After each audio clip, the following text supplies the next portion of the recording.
ਪਰ ਜਿਹੜੇ ਕੈਲੀਫੋਰਨੀਆ ਦੇ ਡੈਮੋਕ੍ਰੇਟ ਆ ਉਹ ਚੁੱਪ-ਚਪੀਤੇ ਇੱਕ ਹੋਰ ਜਿਹੜਾ ਟੈਕਸ ਆ ਉਹ ਲੋਕਾਂ ਦੇ ਉੱਤੇ ਲਾਉਣ ਜਾ ਰਹੇ ਹੈਗੇ ਆ। ਕਹਿੰਦੇ ਪਈ ਡਰਾਈਵਰਸ ਪਰ ਮਾਈਲ ਟੈਕਸ ਜੋ ਆ ਉਹ ਆਲਰੇਡੀ ਪਾਸ ਹੋ ਚੁੱਕਾ ਆ AB 1421 ਇਹ 3rd ਅਸੈਂਬਲੀ ਰੀਡਿੰਗ ਦੇ ਵਿੱਚ 43 ਦੇ ਮੁਕਾਬਲੇ 18 ਦੇ ਨਾਲ ਪਾਸ ਹੋ ਚੁੱਕਾ ਹੈਗਾ। ਸੋ ਇਹਦੇ ਨਾਲ ਕੀ ਹੋਊਗਾ ਵੀ ਜਿਹੜੀਆਂ ਕਾਰਾਂ ਆਪਾਂ ਚਲਾਣੇ ਹੈਗੇ ਆ ਕੈਲੀਫੋਰਨੀਆ ਦੇ ਵਿੱਚ ਉਹਨਾਂ ਦੇ ਉੱਤੇ ਜਿਹੜਾ ਟੈਕਸ ਆ ਤੁਹਾਡੇ ਡਰਾਈਵ ਕਰਨ ਦੇ ਨਾਲ ਲੱਗੂਗਾ ਪੇ ਪਰ ਮਾਈਲ।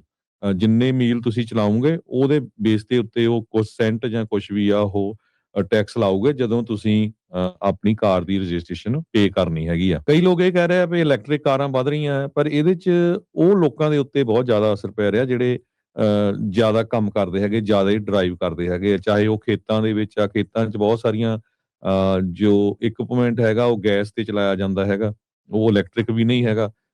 ਸੋ ਇਸੇ ਤਰ੍ਹਾਂ ਕੋਈ ਡਿਲੀਵਰੀ ਕਰਦਾ ਹੈਗਾ, ਸੋ ਉਹਨਾਂ ਦੇ ਜਿਹੜੇ ਮਾਈਲੇਜ ਹੋਊਗੇ ਉਹਨਾਂ ਨੂੰ ਟੈਕਸ ਬਹੁਤ ਜ਼ਿਆਦਾ ਦੇਣਾ ਪਊਗਾ। ਇਹਦੇ ਵਿੱਚ ਆਪਣੀ ਜੋ ਜਸਮੀਤ ਕੌਰ ਬੈਂਸ ਹੈਗੇ ਆ ਅਸੈਂਬਲੀ ਮੈਂਬਰ ਬੇਕਰਫੀਲਡ ਵਾਲੇ ਏਰੀਏ ਤੋਂ, ਉਹ ਈਵਨ ਦੋ ਡੈਮੋਕ੍ਰੇਟ ਆ, ਉਹਨਾਂ ਨੇ ਇਕੱਲੇ ਡੈਮੋਕ੍ਰੇਟ ਨੇ ਇਸ ਬਿੱਲ ਦੇ ਵਿਰੋਧ ਦੇ ਵਿੱਚ ਜਿਹੜਾ ਆ ਵੋਟ ਪਾਈ ਹੈਗੀ ਆ।